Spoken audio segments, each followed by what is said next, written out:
underground, brother.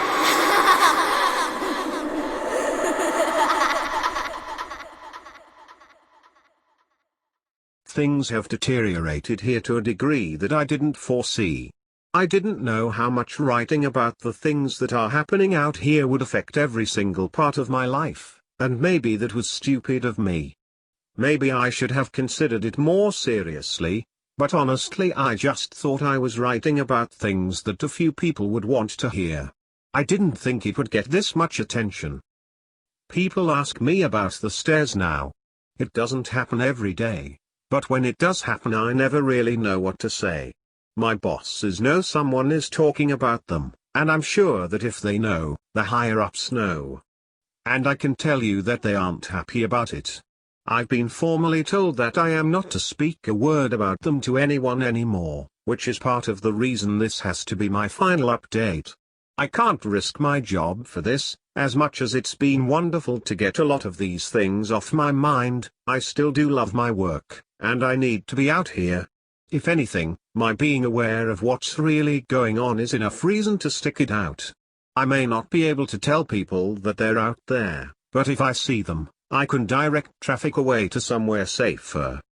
Because of the amount of attention the stories have gotten, I've heard a lot of stories being swapped back and forth. I've heard so many I can't even remember most of them. The ones I do remember are the ones that I wish I could forget. One story that's made the rounds here was about a young woman who disappeared upstate. Initially, everyone assumed she was a runaway. She didn't come from a great home life, and so it really wasn't any kind of surprise that she'd choose to cut and run. But people started coming forward saying that they'd seen her around the park shortly before she vanished, so some of the rangers in the area were sent out to make sure she hadn't hung herself or something on any of the back trails. It took them a while, but they did find her. Well, not all of her. Just half of her tongue and a quarter of the lower jaw. Very clean cuts, from what I heard. They've never found the rest of her. So many stories about children. So many of them going missing and turning up in caves, wedged in between impossibly tight spaces. So many of them found on mountain peaks, or at the bottoms of sheer gullies. Missing shoes, missing socks, or found with both in perfect condition despite them being miles and miles away from where they vanished. So many stories of black-eyed people, wandering around the woods and calling out in the night, mimicking the sound of running water or a bobcat screaming. One man in particular goes to every news station he thinks will listen to him and tells the same story. He was deer hunting, had camped out in a very remote area, and woke up because something was scraping against his tent. He thought it was a raccoon or a fox until the thing pressed its face against the door of the tent, at which point he could very clearly make out a human nose and mouth. He kicked at it, but it leapt back and was gone by the time he opened the tent flap, gun at his side. He fired 2 warning shots, and when the sound had faded, he heard a snap behind him. A man was standing at the edge of the campsite. This man was not wearing any clothing, but he also didn't possess any kind of human flesh. As this hunter described it, the man was made of some kind of amalgamation of raw meat and hair. As if someone had scooped up roadkill and molded it into the vague shape of man. The face was lumpy and only a rough approximation of a human face. The thing opened its lopsided mouth, and from it came the sound of the gun the hunter had fired. It did this twice before mimicking the sound of the tent zipper and fleeing into the night. A young couple, out for a hike in the rocky areas of my park, reported to me yesterday that they had seen something strange out on a peak I'm very familiar with. They were taking turns looking through a pair of binoculars when the man noticed a hiker climbing up a very steep part of the cliff face.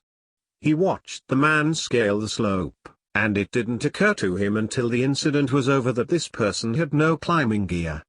When the climber reached the top of the peak, which was about 5 miles away, they turned and faced the young man. He said whoever, or whatever, this person was looking right at them. The climber waved in an exaggerated manner before snapping in half at the waist, sideways, and leaping off the peak. The young man didn't see where the climber landed. I sent them on their way with assurances that I'd check it out. I lied. I won't be turning in a report, because there are 10 others exactly like it.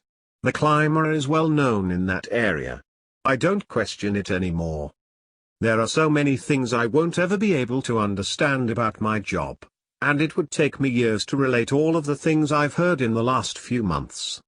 When I feel like my job isn't in jeopardy, I will come back.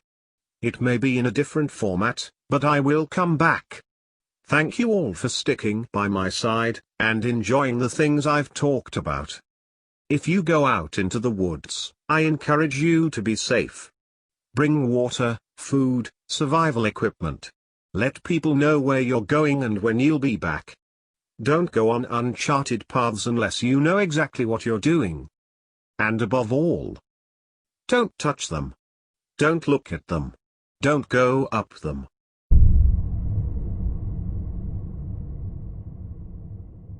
Thank you for watching my video. I would really appreciate it if you would leave any feedback on how I can improve my videos. Don't forget to subscribe so you never miss any of these spooky stories.